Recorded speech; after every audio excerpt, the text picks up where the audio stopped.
demonstration video. This video is going to be a little bit different. Instead of a demo, we are actually going to take a look at and critique and maybe explore the different ways to level up this particular student's illustration. For this demo, we are going to be using Danielle's portrait illustration. So yeah, let's get started. So far, Danielle's illustration looks pretty good.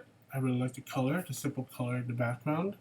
Um, I also like the fact that Danielle chose a three-quarter view, especially with portraits. It's not a hardline rule, but a three-quarter portrait or three-quarter turn showcases a lot of planes on the face, especially when a light source is introduced and that light source is like placed somewhere and all the light's bouncing off of the planes. I think you can showcase the face a lot better with a three-quarter turn.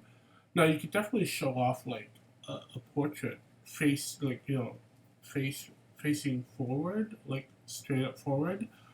But a three-quarter turn will definitely showcase a little bit more of all the overlapping features like the nose, the mouth, the cheeks, and whatnot. So that if you haven't started on your portrait yet, definitely go for a three-quarter turn.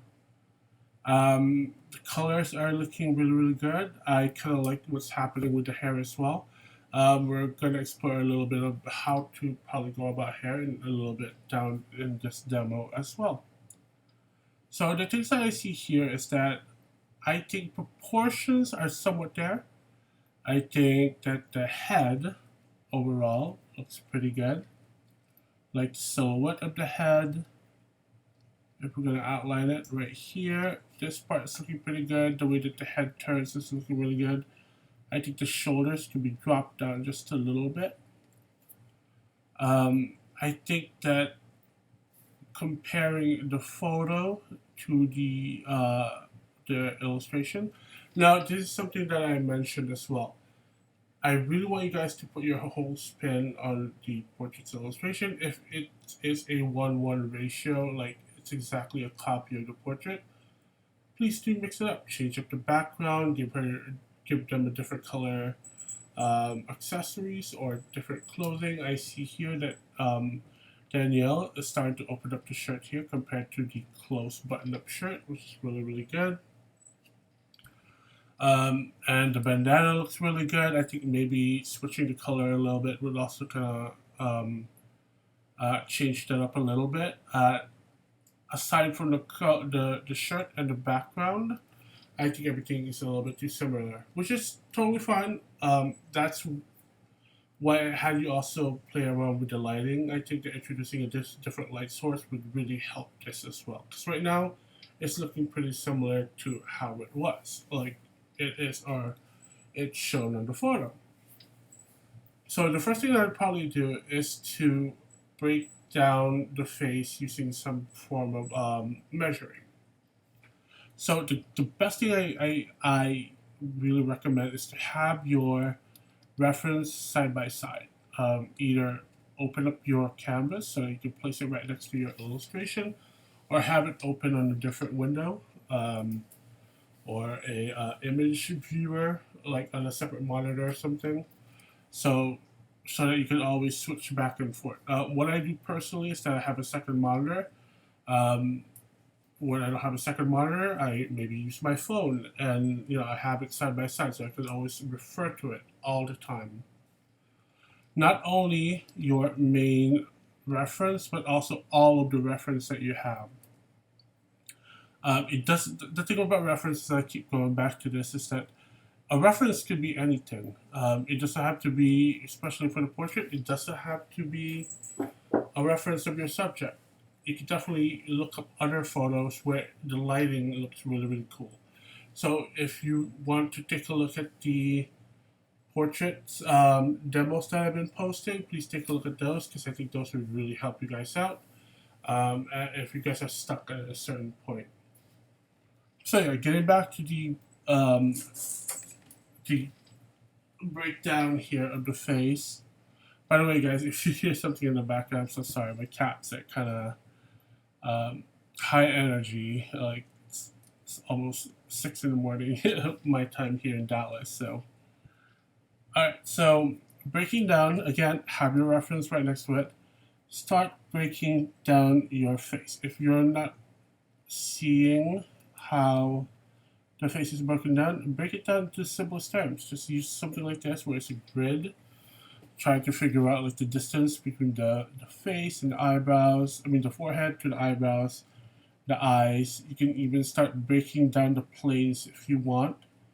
Again, I say this in a lot of demos. Once you get a lot of practice out of this, you are going to start seeing and start applying them even with minimal references, although I still highly recommend them.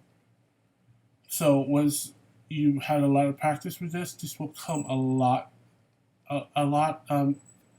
not easier, but you can see, how do I put it? It's not really easier. Rather, it becomes um, what you learn is put into action a lot more, if that makes sense. Alright, so break it down using the plane. If you guys need some kind of a grid, please look them up. I have them on the Pinterest page. Basically, like a breakdown of the planes of the face, like the cheeks, the nose, forehead, etc. So that's pretty much what I'm doing here. I'm just breaking down the face based on the planes. So now I'm going to look at my illustration and do the same thing. Break it down. It looks like the forehead to the bottom of the nose is the same length. And then the mouth, the cheekbones. Just by looking at this, I can already see that the forehead maybe is a little bit too high, so maybe I can extend it up here. And then the hairline looks okay. Maybe need to rework it. That's the thing about working as you go.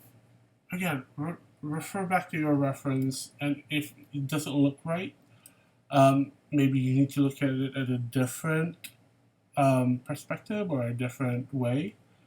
One of my favorite things to do is to just sit back and just stare at it from a distance. Like, keep referring to it back and forth and see if the proportions are right or the similarities between the subject and the reference is coming through. That's something that you need to do. Another thing that you could do is to image rotation, flip horizontal. Maybe you need to look at it on the flip side, like to look at it this way and see if you can spot like, okay, it's not really looking the way I want it to look.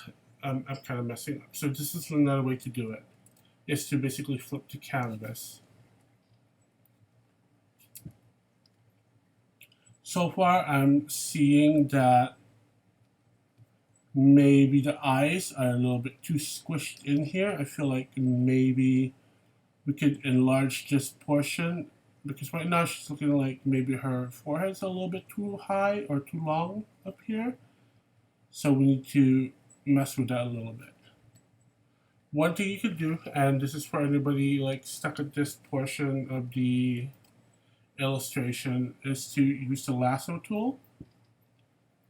And if this is when you need to sort of change things up, like enlarge things, and maybe you want to try this first before having to scrap it and start over in that area and repaint something.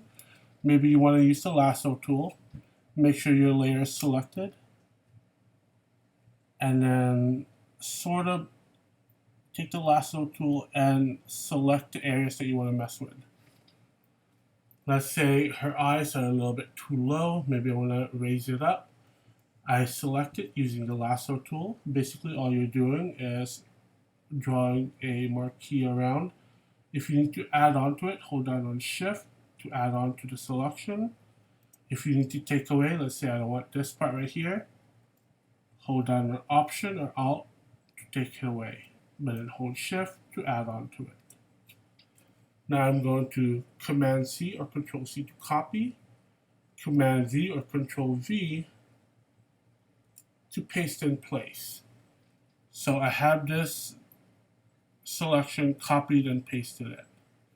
Now I'm going to Command T or Control T, or you could go to Edit, Free Transform, to mess around with, you know, the transformation and scaling, perspective and whatnot. So Free Transform basically allows you to make it bigger, rotate it. If you hold down on a certain key, for example, right here, Option lets you make it bigger from the center. Not having it on constrains the proportion so that you can mess with it like this, pull out, and it's gonna constrain the proportion so it becomes big the way it is. If you hold down on Shift, allows you to transform it freely. So you have a little bit more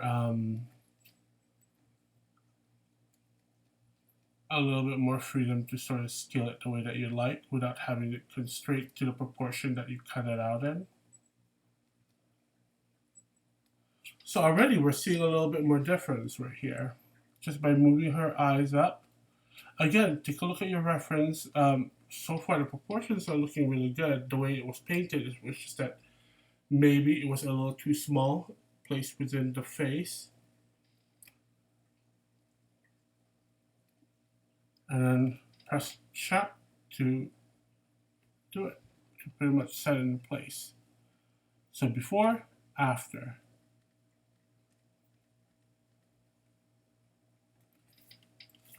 And when you're happy, Command E or Control E to merge down to flatten your illustration. Another thing that you can do here is to use the Liquify tool. Now the Liquify tool is something that is used a lot, especially for photographers. Now, if you hear somebody refer to something as, oh, like this person photoshopped this part of the body to make it look bigger, we've seen them. We've probably done them. They're probably referring to Liquify tool. It's basically Liquify tool, which you can find on Filter, Liquify. Now, but first, if you're liquefying something, I highly suggest copy and pasting it first, your layer, so that you don't mess with the original illustration here. So you're working with a copy. So go to Filter, Liquify. Basically, Liquify allows you to move pixels around almost like a smudging effect, liquefying something, and allows you to do really cool Liquify tool or edit photos and just move pixels around within the illustration so that you can mess with the shape, silhouette, what have you, sizing. So spend some time using the Liquify, playing around with the Liquify tool, but most of the time I don't use it as much. Only in this case right here when I need to edit something, mess around with the illustration if I don't want to, go ahead and redo it just by painting over again. So to use the Liquify tool, choose this little finger right here, which is the forward warp tool. And then the properties over here is the ones that you want to mess with. The only thing I do is pretty much just the size and a little tool right over here. So to use the Liquify tool, you have to go really slowly because Liquify is very sensitive. You can mess around with pressure and density as well as rate, but with a little bit of a stroke, I could totally mess it up completely. So what you want to do is to pick a larger brush. Let's say you want to mess around with one eye right here. Pick a brush that's large enough to encompass the whole eye. And let's say, okay, maybe her forehead comes a little bit more forward, like here, because here it's almost kind of coming in. I'll choose a larger brush that that allows you to move the whole area, and just go little by little, checking your reference. There are ways to see your references if you have your references on different layers, but for me, it's easier to go about it like this. by flattening your image and having your reference right next to your illustration so you can see it back and forth. Sometimes it can become a little bit messy if you have it on a different layer, but if you have it on a different monitor, that's good too. But having it side by side on the same document makes it a lot easier to refer to it back and forth. So again, choose a brush that's large enough to basically move around the area that you want to mess with. Let's say her shoulder is a little bit too high, so I'm going to little by little put it down. Her nose is a little bit too small here, so I'm going to pull it out. Her eye maybe is a little bit lower on this side, just based on the photo. I'm going to push it out here.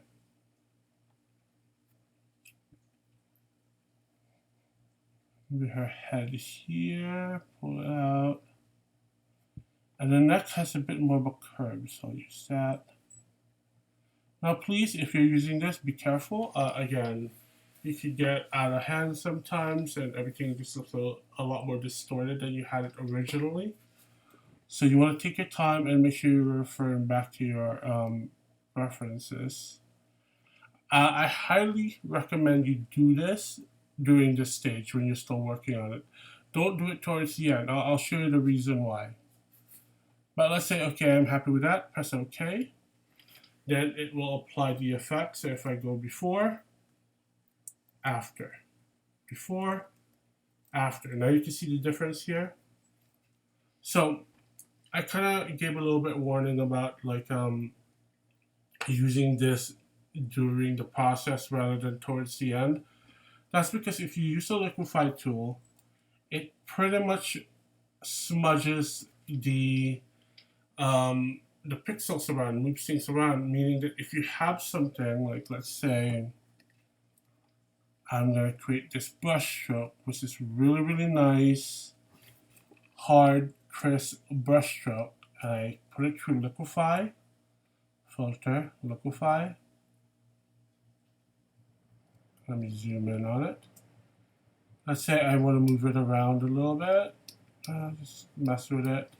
So what I'm doing is basically stretching it, sort of like a Play-Doh. I'm stretching, moving it around, painting with it. Press OK. So now if we zoom in on that edge, look how blurry that edge is. It's no longer a crisp, solid edge. Moving it around does that. It's like smudging and finger painting, like just smudging the edges a bit.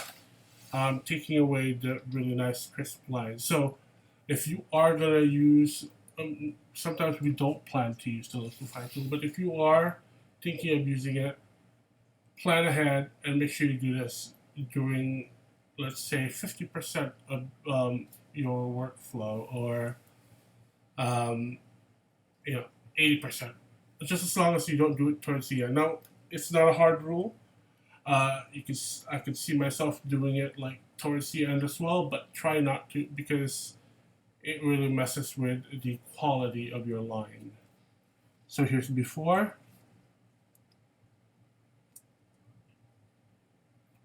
After. Look how blurry that edge is.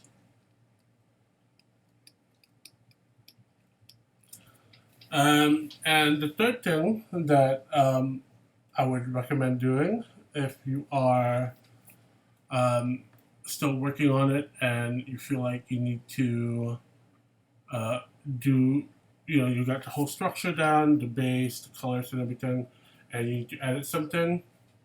I mentioned it a couple times in the other two process, but in the other two ways, you simply just paint over it.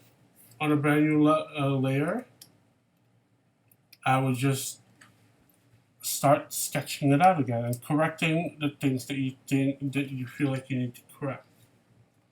So let's say on this separate layer, I'm just gonna lower my opacity. Let's say you have it flat like this. I'm gonna create a brand new layer.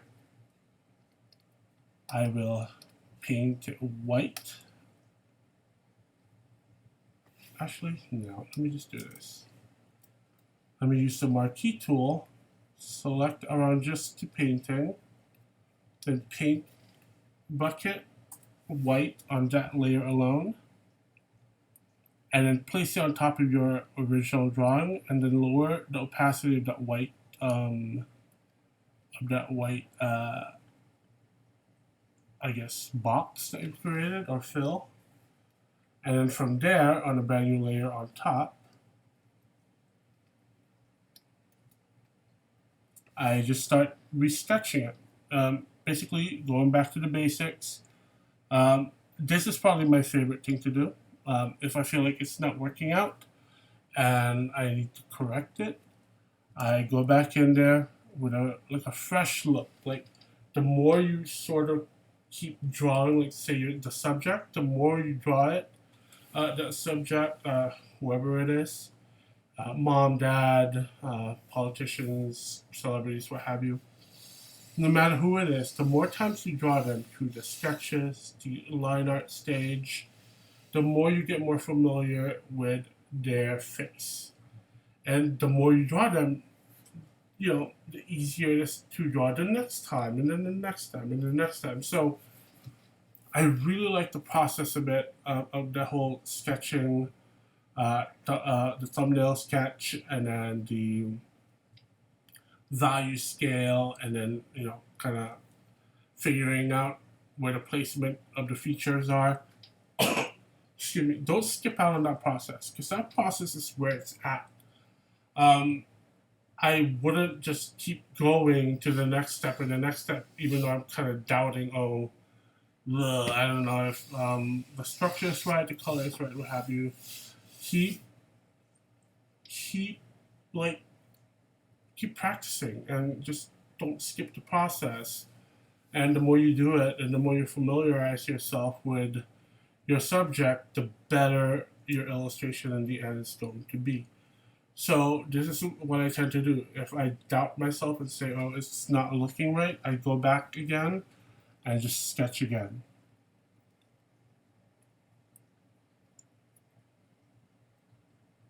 And I just go back. I look at my reference. And I think Daniel has a really good base, and especially messing around with the Liquify tool. I think we're sort of getting closer to the likeness.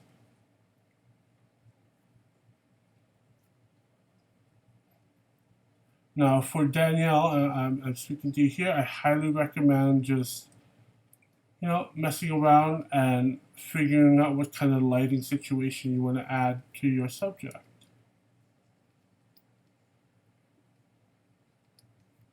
And for those of you who hasn't gone to color yet, if this is your first time doing color and you're not comfortable jumping headfirst into using colors, please stick with the values first. I think that you can help yourself, like figuring stuff out, like composition, placement, structure, lighting. You could figure it out a lot easier during the value stage. That's because colors just adds an extra level of like something that you just have to work on. You could thinking about the blending mode exercise that we did a few modules ago. You can do a value illustration, without the use of colors, and then you can add colors using those blending modes. So that's an option right there. Instead of jumping into color right away and, kind of trying to figure out how contrast and lighting works with color in the way.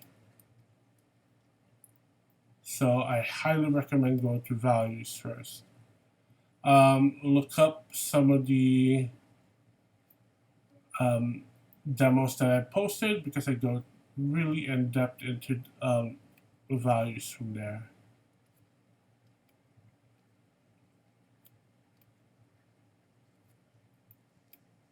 All right.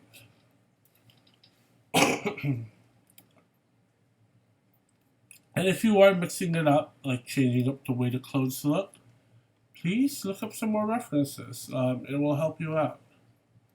Look up unbuttoned collar on the internet. Maybe you could find other type of collars. Like I'm not sure what kind of collar you call this, but you could find stuff on the internet where it shows you how those colors appear, and then you can go from there.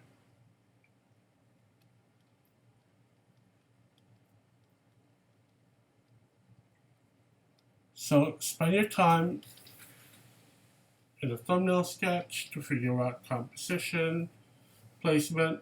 In the value stage, figure out how to what type of lighting you're going to do, how the shadows fall away from your light source, the values, the contrast, the mood you can even figure out during the value stage.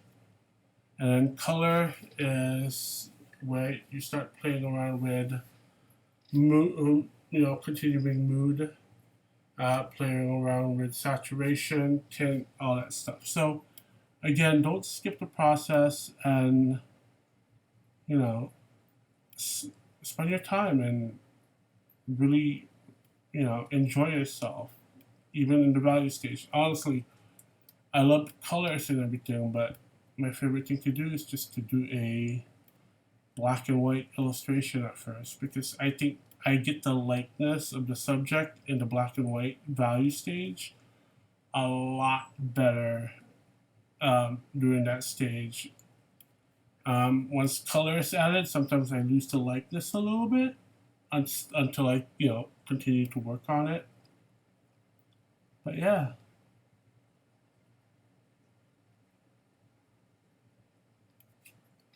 Okay, I think we're starting to get there.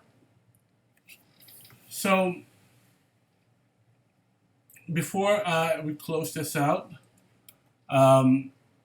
let's talk about hair. So some for example, this is not really a really good example of hair here, but I can again I'll post another hair video. Maybe I'll just post that that hair video along with this one right over here with this critique demo. But basically, if hair can be tough, but I think hair comes across better if it's done. Let's go back to Danielle's illustration. If it's done sort of like an illusion, or if you group the hair rather than having it show individual strands. What I mean by that is, let's take the subject's hair here. So let's create a brand new layer. Let me just turn this on. Instead of showing every single strand of hair, I take a look at the subject and I go, okay, I can break this down into different groups.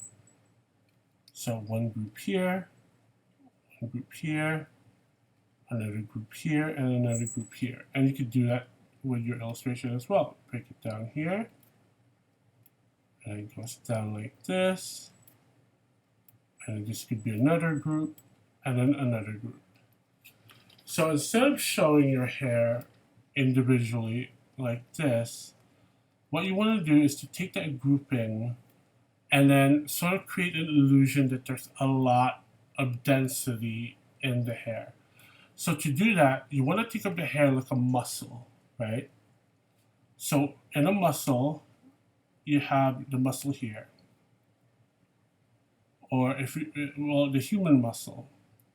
You have two ends where the muscle starts, and the other end where the muscle strands begin. So basically, all the muscle fibers start going, like let's say imaginary sphere in the middle of it. All that strand is gonna start meeting up towards the other end, right? But since there's an imaginary sphere here, think of this as the volume. So you got this strand, and it's gonna wrap around that sphere, and it's gonna try to avoid it, and it's gonna go this way. So right now, the way it was before, this is what it's looking like. You're seeing the individual strands of hair. But what you want to do is to just keep going and add more and more, like, creating volume to the hair.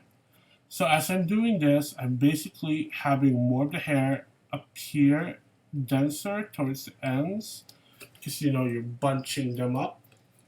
And then towards the middle, they're going to be a little bit looser. So to do that, I'm just going to show the strands, sort of the illusion of meeting towards the other end. So it's looser towards the middle, right? So when you have a light source, when light hits, and that end is not going to get as much light as that middle part here. So when you have this bunch of hair, I want to darken it. Meet towards the end. See, look how much denser that is if you make it a lot more opaque rather than showing every single strand. You want to create the illusion that there's billions of hair in just that bunch rather than have it be like showing different strands, because those strands will stand out. And if they stand out, then your audience is just going to look at those individual strands and go, okay, I see this much hair. That means this person only has this much hair. You want to sort of fake it out, make it look like there's a billion hairs just bunched up in this little grouping right over here.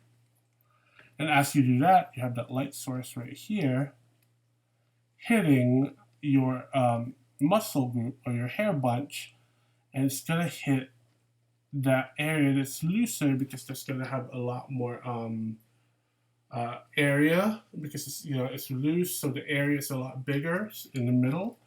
And then since it's denser towards both ends, the light's not going to hit it as much. So the reflection, like on a hair, is going to be right over here. That's where you get the shine. So now looking at the hair here, we're going to do the same thing. So this grouping here, let's say instead of a flat end like this, it's going to start within this group. So that's what we're going to do. We're just going to show that for now, just to start out with. And if you look at the reference, same thing here. You're going to see individual hair, but then as they all converge into one area, they start sort of becoming like a block rather than an individual kind of thing. Excuse me again. And on the other end, I'll do the same thing. I'll start at the end and meet towards the middle. So that's one group. Now I'm going to do the other group. And the one thing that you want to do is that those groups are pretty much going in different flows. So this group's going this way, this group's going that way. This one looks like it's heading towards here. So take this group and we'll merge it here. And this group, will follow that flow. The hair's going down and follow that and connect it on the other side.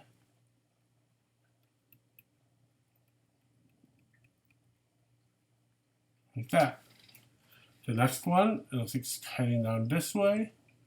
So follow that. And on the other end, connect it. So again, it's looser towards the middle of it. So depending on your light source, let's say your light source is right here, then it's going to hit that immediately. And that's where the light is going to be shining. So now, on another layer, after we basically set up where the flow is and maybe add those strands and how they're flowing, I'll take my brush and sort of just fill everything in with a general brush stroke.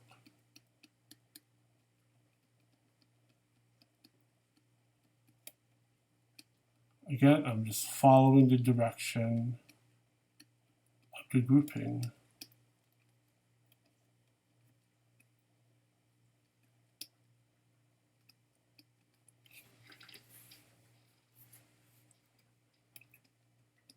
Let's see, she has almost a medium dark brown hair. So another layer.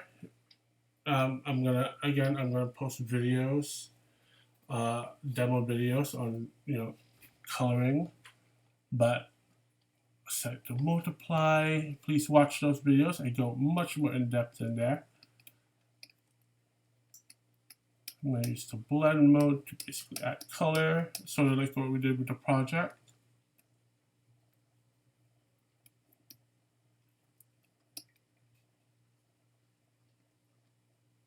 Set the brown color.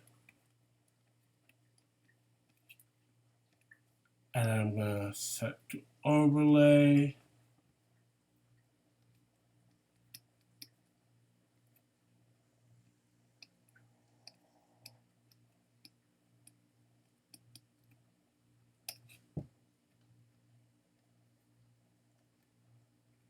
And then from here, I mentioned this in another demonstration video.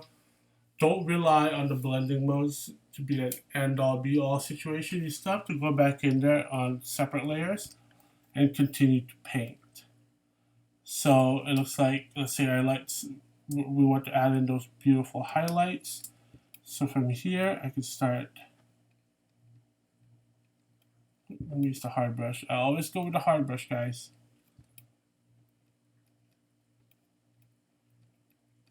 A little bit light.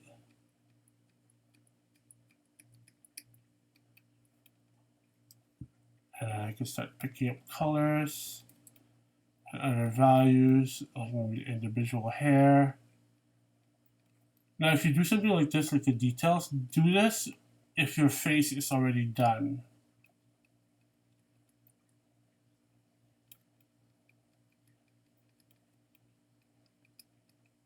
Because if you do this before completing the face, so think ahead, just think ahead.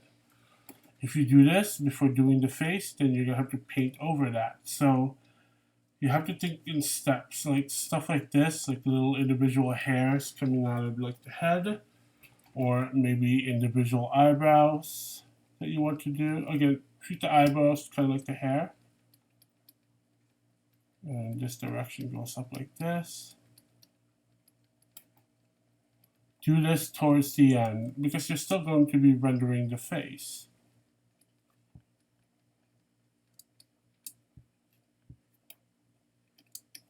Go back to the reference photo.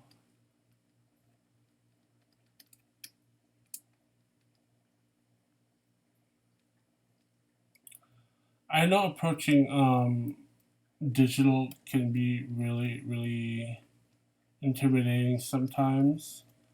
But if you know how to, work your way around traditional paintings and tools, like, drawing with a graphite or painting with acrylics or oils, put your knowledge of that into Photoshop. It's very, honestly, I think it's very similar. The only difference is just one is a different tool. You're using, digitized tablets instead of traditional paints. And also you have the addition of, or the introduction of layers and, different blending modes and all those features. But the core thing, the main thing, the fundamentals, it's pretty much the same. Like, you don't want to do the hair before you do everything else, like the details. You don't want to do the details here before rendering the forehead in graphite, or else if you start smudging the graphite around on those details, you're going to lose those details. So the core foundation of drawing, it still should be the same. You're just using a different tool.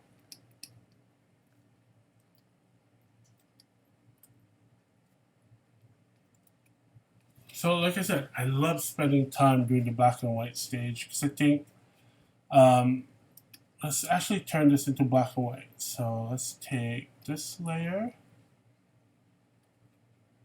Here's a trick, guys. If you want to see a values version of your illustration, place a black, like, not a black, gray, white, whatever, on top of the image that you're trying to convert, and set that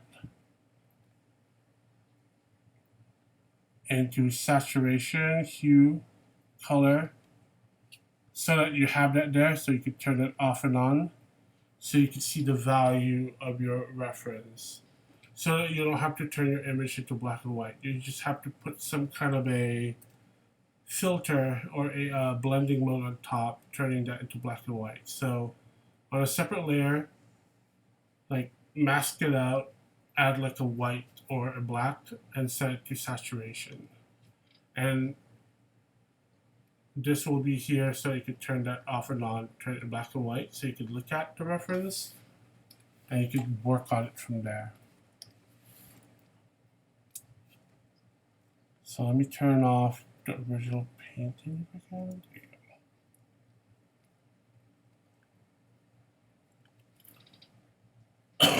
Excuse me.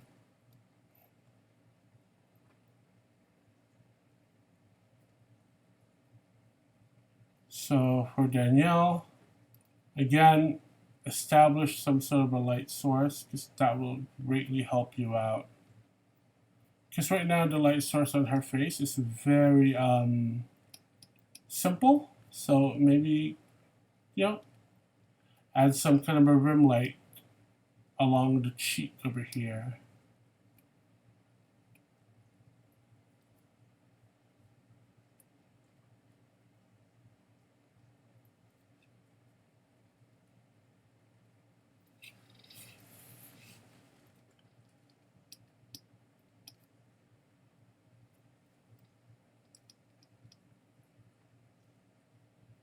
And just spend your time.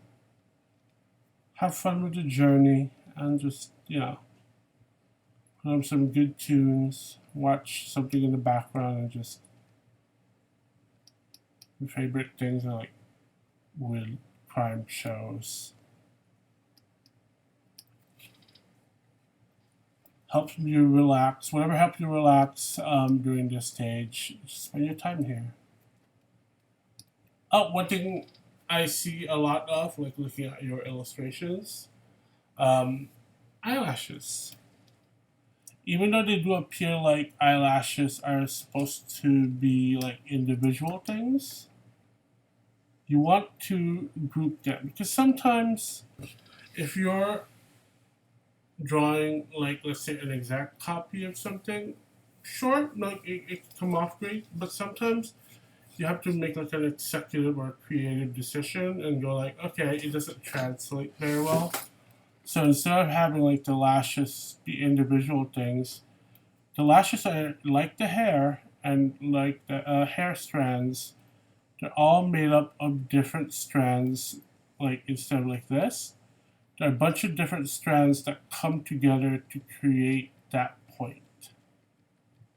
So those are individual strands that create it. So looking at the eyelashes here, you want to do the same thing. Like take the strands and let it point.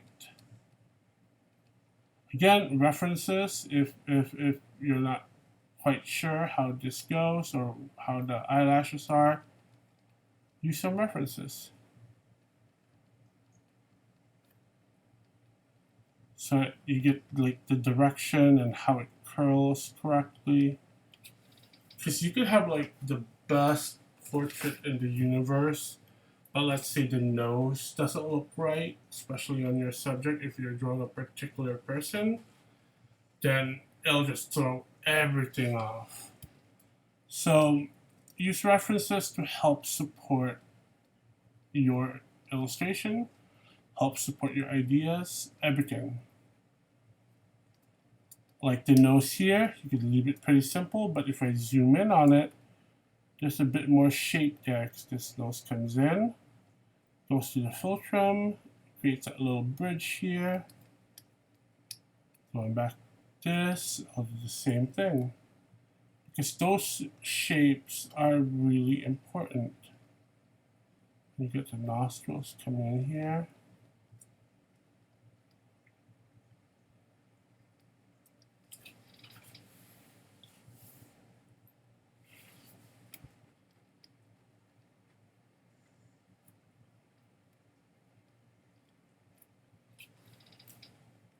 Alright, let me merge everything together real quick. Now, looking back at your illustration, I go, okay, no, this starting to look pretty good. But then I noticed something right away. Alright, the space between the lid, the eyebrow and the lid here is a little bit closer than what I have it. So what do? I'll keep editing it. I'll use my lasso tool again, select it, and then copy and paste it, bring it down. So before, after. And let's say, okay, that's not so much as I could do using the lasso tool. So I have to paint it back in again. Because in that process, I lost the eyelid. So I have to paint that back in.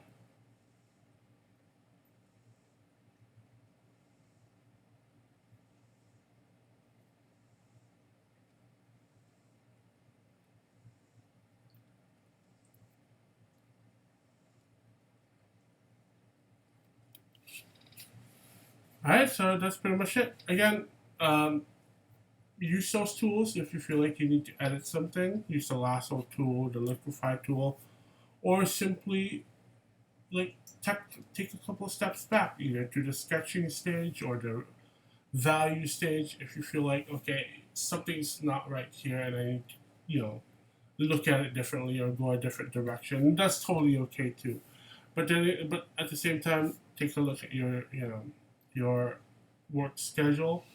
If you have like maybe a day left, maybe not so wise to start over. So, utilize your time correctly. That's another big thing about illustration, and think about all the due dates, whether for the class or clients. So yeah, that's pretty much it. Hopefully, you guys got a little something from this very winded demonstration critique video. Again, if you have any questions or concerns, please feel free to let me know. I'd be more than happy to help you out. Just make sure to tag me, because sometimes I have a lot of students and maybe it takes me a long time to get to every single one of you guys. So please know I really want to get to you guys as soon as I can. Just tag me and I'll try to get to you guys, put you at the top of the list if you really need me right away. Alright, that's pretty much it. Again, thank you guys. Hopefully this helps.